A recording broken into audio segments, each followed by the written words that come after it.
नमस्कार छात्रों, फिर से एक बार आप सभी का स्वागत है। और हम प्रश्न पत्र क्रमांक 15 के अंतर्गत व्यवहारिक हिंदी में से अनुवाद इस संकल्पना की चर्चा कर रहे हैं, उसको समझने की कोशिश कर रहे हैं। और इसमें से हमने अनुवाद के अर्थ को समझा है, परिभाषाओं को समझा है, और पिछले लेक्चर में मैंने आपको अनुवाद के स्वरूप को भी आपके सामने रखा है। और इन 3 स्तरों से गुजरते हुए हमें अगले स्तर पर जो आना है वो अनुवाद की प्रक्रिया है।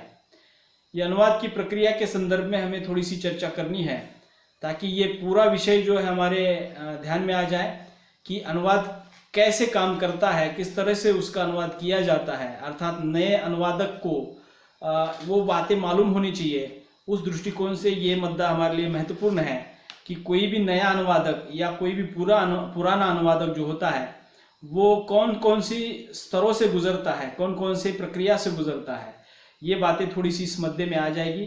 तो अनुवाद की प्रक्रिया जो है इसके बारे में हम इस लेक्चर में चर्चा करेंगे।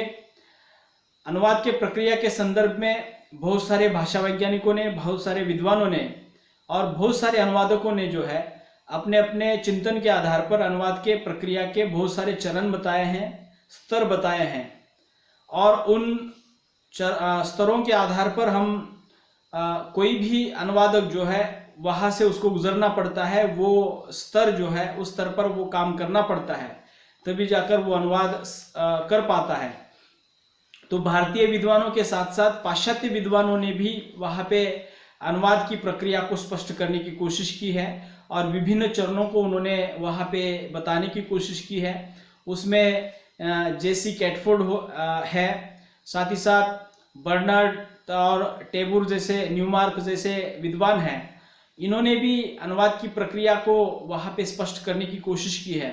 और उन सभी के चिंतन के आधार पर जो भी मुद्दे सामने आए हैं, जो भी चरण सामने आए हैं, जो भी स्तर सामने आए हैं, उनको पढ़ने के पश्चात तथा हमारे भारतीय विद्वानों द्वारा या भारतीय अनुवादकों द्वारा जो भी कुछ चिंतन के पक्ष के मुद्दे जो है या अनुवाद प्रक्रिया के मुद्दे जो है वहाँ पे हम जब एकत्रित करते हैं तो ये समझ में आता है कि कुछ कुल मिलाकर 5 स्तरों से अनुवादक जो है वहाँ पे अनुवाद करते समय गुजरता है या उस प्रक्रिया से गुजरता है। तो अनुवाद प्रक्रिया के संदर्भ में सबसे समीचीन 5 स्तर जो है डॉक्टर भोलानाथ तिवारी जी ने वहाँ पे बताए हैं।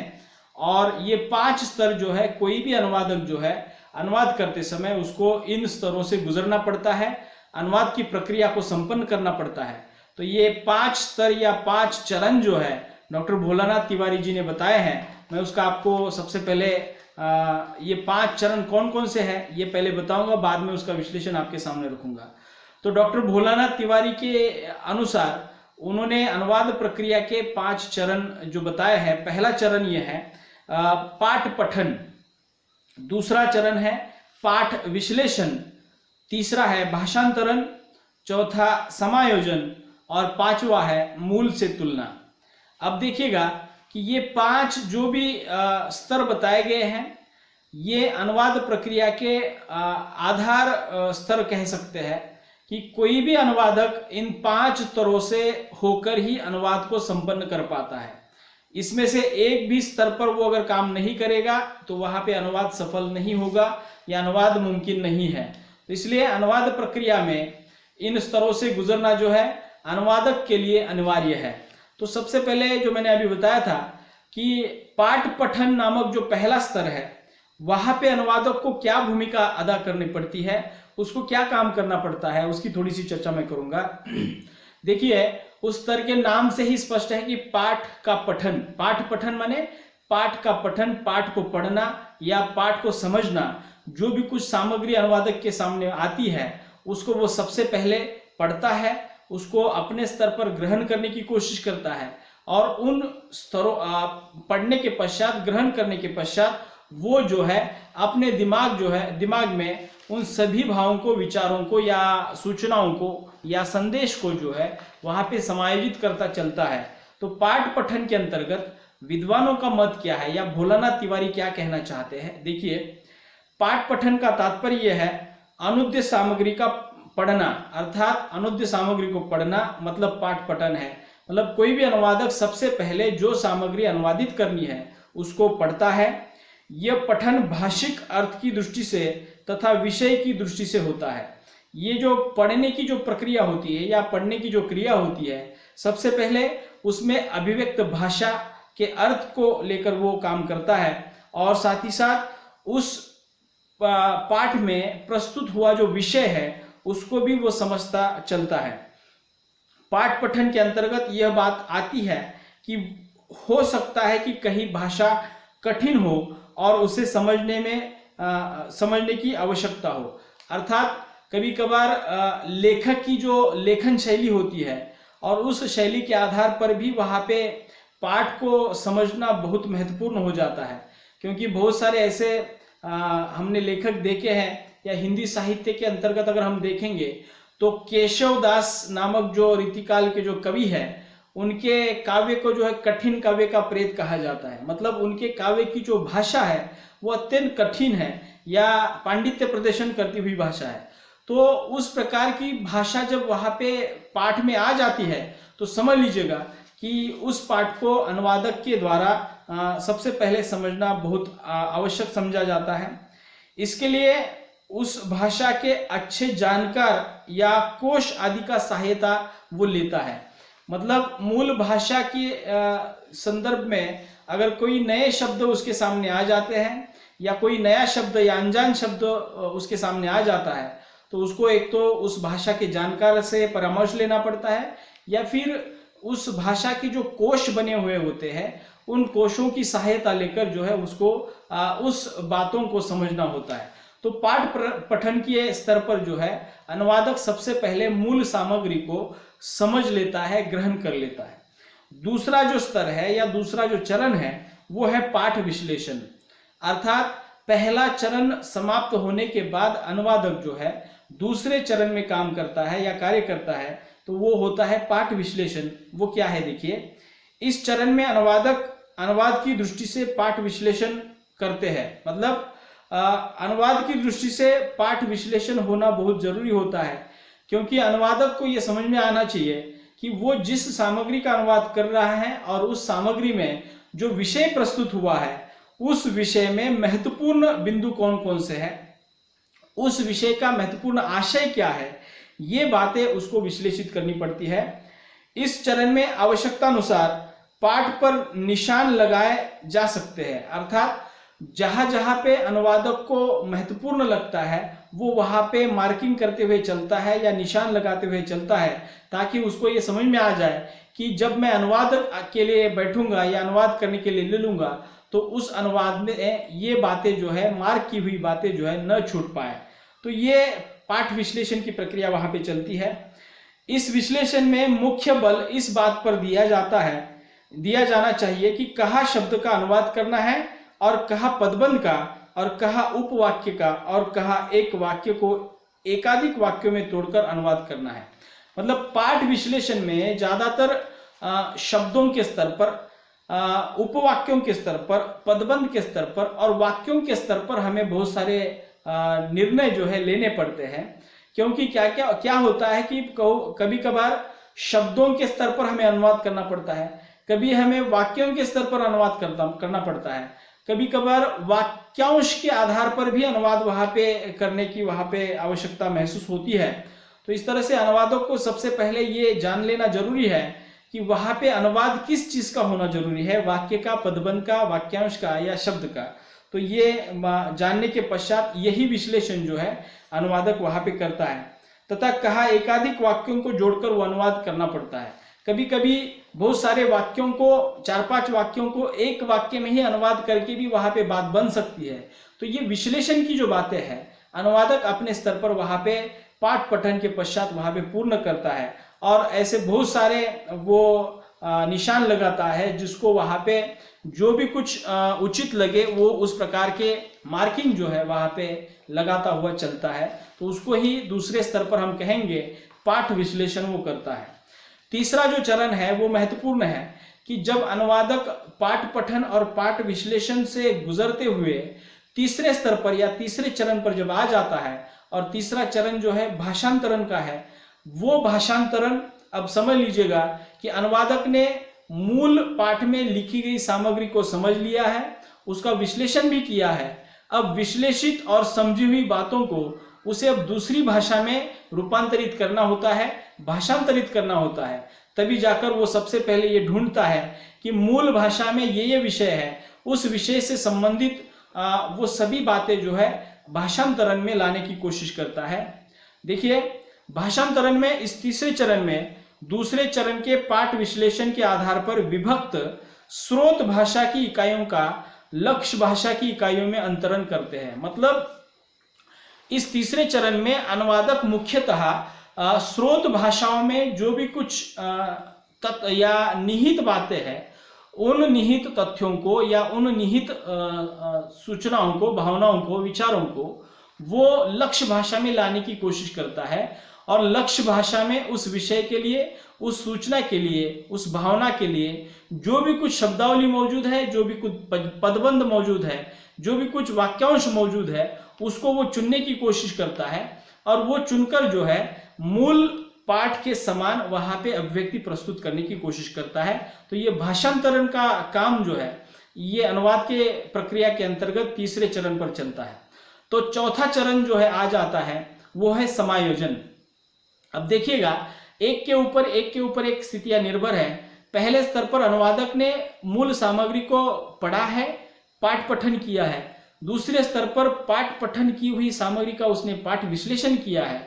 और तीसरे स्तर पर उसने पाठ पठन और पाठ विश्लेषण के आधार पर उसमें लक्ष्य भाषा में मौजूद जो भी कुछ इकाइयां हैं या जो भी कुछ स्थितियां हैं, जो भी कुछ पदबंध है, वाक्यांश है, उसको उसने रूपांतरित या भाषांतरित किया है। अब चौथे स्तर पर आकर वो ये काम करता है कि मूल पाठ में जो भी कुछ विषय, विचार या संवेदना प्रस्तुत हुई थी, मैंने उस संवेदना को, उस विचार को या विषय को वैसा कि वैसा भाषांतरित करके लक्ष्य भाषा में मैंने लाया है। तो वो फिर से एक बार जो है पूरे सामग्री को समायोजित करने की कोशिश करता है। तो इसमें सबसे पहले समायोजन में आकर आंतरिक पाठ का लक्ष्य भाषा की दृष्टि से समायोजन करते हैं। मतलब लक्ष्य भाषा के अनुसार मूल भाषा की सामग्री को वहां पे समायोजित किया जाता है, सुगठित किया जाता है और व्यवस्थित तरीके से उसको प्रस्तुत किया जाता है। इस समायोजन में हमारा ध्यान 3 बातों पर जाना चाहिए। भाषा का प्रवाह सहज हो, अर्थात मूल पाठ में जिस प्रकार लेखक अपनी अभिव्यक्ति जो है सहज रूप में रखता है, वही अभिव्यक्ति अनुवादक ने भी वहां पे सहज रूप में वहां पे रखी होनी चाहिए। दूसरे स्तर पर उसने समायोजन में ये बात करनी चाहिए कि उस पर स्रोत भाषा की छाया न हो। और जब वो पाठ लक्ष्य भाषा में आया है, समायोजन के स्तर पर या समायोजन के चरण में अनुवादक ने ये थोड़ा सी सावधानी बरतनी जरूरी है कि लक्ष्य स्रोत भाषा की जरा सी भी छाया जो है उस पर दिखाई न दे। उदाहरण के तौर पर आई हैव टेकन माई मील, ये जो वाक्य है इसका हिंदी में अनुवाद जो है मैंने अपना खाना ले लिया है, में स्रोत भाषा की छाया है। आई हैव टेकन माई मील, अगर ये वाक्य अंग्रेजी का है, उसको अगर हम हिंदी में अनुवादित करना चाहेंगे या मूल भाषा के समान अगर उसको अनुवादित करना चाहेंगे तो उसका अनुवाद ये हो जाता है आई हैव टेकन माई मील, मैंने अपना खाना ले लिया है। तो इस वाक्य में हम कहीं ना कहीं जान लेते हैं कि इसमें अंग्रेजी का थोड़ा सा प्रभाव है या स्रोत भाषा का प्रभाव है। तो उसको वह प्रभाव नहीं रखना चाहिए या उस प्रकार की छाया नहीं रखनी चाहिए, बल्कि अनुवाद जो है लक्ष्य भाषा के अनुरूप होना चाहिए। तो कैसे, देखिए, इसमें हिंदी में इसका ठीक अनुवाद होगा मैंने खाना खा लिया है, अर्थात आई हैव टेकन माई मील। इसका लक्ष्य भाषा में अगर अनुवाद हो रहा है, हिंदी अगर लक्ष्य भाषा है, तो उसका सही अनुवाद जो है मैंने खाना खा लिया है, ये वहां पे सही और सटीक अनुवाद वहां पे हो जाएगा। और समायोजन के चरण में तीसरी बात अनुवादक को ध्यान में रखनी है, उसमें लिखी हुई जो भी कुछ रूपांतरित या भाषांतरित की हुई जो बात है उसका अर्थ स्पष्ट हो। अर्थात अर्थ में कहीं पर भी अस्पष्टता नहीं आनी चाहिए, इसकी सावधानी जो है समायोजन के स्तर पर अनुवादक ने बरतनी है। यह अर्थ की स्पष्टता भाषा तथा विषय दोनों प्रकार की हो सकती है। अर्थात ये अर्थ की जो स्पष्टता है, प्रस्तुत विषय की स्पष्टता और भाषिक स्पष्टता दोनों स्तर पर भी अनुवादक ने वहां पे वो ध्यान रखना जरूरी है कि वो जो भी कुछ लिख रहा है वो स्पष्टता से सामने आ जाए, अर्थात लक्ष्य भाषी पाठकों को वो ध्यान में आ जाए। तो इस तरह से समायोजन में उसको ये सभी बातें जो है वहां पे देखनी पड़ती है। और अनुवाद प्रक्रिया का अंतिम चरण जो है मूल से तुलना, ये महत्वपूर्ण चरण है, क्योंकि यहाँ पर ही आकर अनुवादक जो है सिंहावलोकन की भूमिका में चला जाता है। मतलब उसने लक्ष्य भाषा के स्रोत भाषा के पाठ पठन को पूरा किया होता है, स्रोत भाषा के पाठ विश्लेषण को पूरा किया होता है, लक्ष्य भाषा के भाषांतरण को उसने वहां पे आजमाया होता है, और तीनों स्तरों का मिलकर उसने समायोजन भी किया होता है। अब जाकर अंतिम स्तर पर जो है उसको मूल के साथ अनुदित पाठ जो बना हुआ होता है, मूल के साथ उसकी तुलना करनी होती है। तो मूल के साथ तुलना वो कैसे करता है, देखिए, अनुवादक को चौथे चरण में आकर अपने कर्तव्य की यतिश्री नहीं समझनी चाहिए।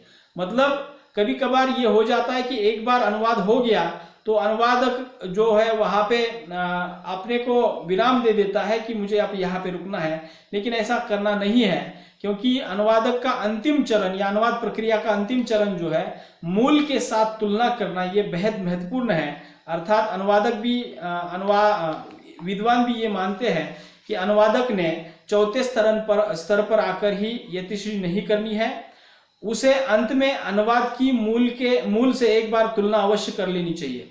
मतलब जो भी उसने अनुदित पाठ या लक्ष्य भाषी पाठ उसने जो बनाया है, वह पाठ मूल भाषा पाठ के साथ उसको जोड़कर उसकी तुलना एक बार करनी चाहिए। यह देखने की बात यह होती है कि अनुवाद न मूल सामग्री से कम हो गया हो और न ही अधिक हो गया हो। अर्थात मूल से तुलना से तात्पर्य यह है कि लक्ष्य भाषी पाठ जो है मूल पाठ की तुलना में कहीं अधिक ज्यादा न हो और कहीं अधिक कम भी न हो, तो वो लगभग समान होना चाहिए। अर्थात वह अर्थ संकोच और अर्थ विस्तार तथा अर्थादेश आदि दोषों से मुक्त होना चाहिए, तथा यथासंभव उसकी भाषा शैली जो है मूल सामग्री के अनुरूपी होनी चाहिए। मतलब मूल पाठ जो है अत्यंत सामान्य शब्दावली में लिखा गया है, अत्यंत सामान्य भाषा में लिखा है, और लक्ष्य भाषा पाठ जो है अत्यंत उच्च दर्जे की भाषा में लिखा गया है। उसमें भी अगर वहां पे ऐसी गलती होती है तो वहां पे अनुवाद सफल नहीं माना जाएगा। अनुदित पाठ जो है लगभग मूल के समान ही उसी भाषा शैली के साथ वहां पे लिखा जाना जरूरी है। और अनुवाद के जो 3 दोष माने जाते हैं, अर्थ संकोच, अर्थ विस्तार और अर्थादेश, इन 3 दोषों से जो है अनुवादक ने बचना जरूरी है। और इन 3 दोषों से अगर अनुवादक को बचना है तो उसको मूल पाठ के साथ तुलना करनी जरूरी है। अर्थात अनुदित पाठ और मूल भाषा पाठ, इन दोनों को अगर वो सामने रखकर ये बातें जांचता है कि मेरे ओर से क्या जोड़ा गया है, मेरी ओर से क्या छूट गया है, तभी जाकर उसको फिर से एक बार पुनर्गठित कर सकता है। और पुनर्गठित करने के पश्चात ये अनुवाद जो है लगभग सफल हो जाता है या सफल माना जाता है। अर्थात भोलानाथ तिवारी जी को ये कहना है कि इन 5 स्तरों से अगर कोई भी अनुवादक गुजरता है तो लगभग अनुवाद जो है 90% तक सही बन सकता है। तो उसके लिए आवश्यकता यह है कि अनुवाद की पूरी प्रक्रिया में सबसे बड़ा महत्वपूर्ण दायित्व जो है अनुवादक को निभाना होता है। अनुवादक के ऊपर निर्भर होता है कि वो अनुवादित करने वाले जो पाठ होता है वो कितना सक्षम बनाना है, कितना सफल बनाना है, वो अनुवादक की कार्य क्षमता पर निर्भर है। लेकिन कोई भी अनुवादक इन 5 स्तरों से गुजरते हुए या बिना गुजरे अगर अनुवाद करेगा तो समझ लीजिएगा कि वो अनुवाद सही नहीं होगा। डॉक्टर भोलानाथ तिवारी को भी यही कहना है कि इन 5 स्तरों से गुजरते हुए कोई भी अनुवादक अगर अनुवाद करता है तो वो लगभग सफलता की कोटि में आ जाता है। तो इस तरह से ये 5 चरण अनुवाद प्रक्रिया के हमारे सामने आ जाते हैं और मैंने आपको उसका विश्लेषण भी यहाँ पे प्रस्तुत किया है। तो मुझे लगता है कि आपको ये समझ में आ जाएगा। अगले लेक्चर में हम अगला मुद्दा लेकर उपस्थित रहेंगे। तब तक के लिए रुकते हैं। धन्यवाद।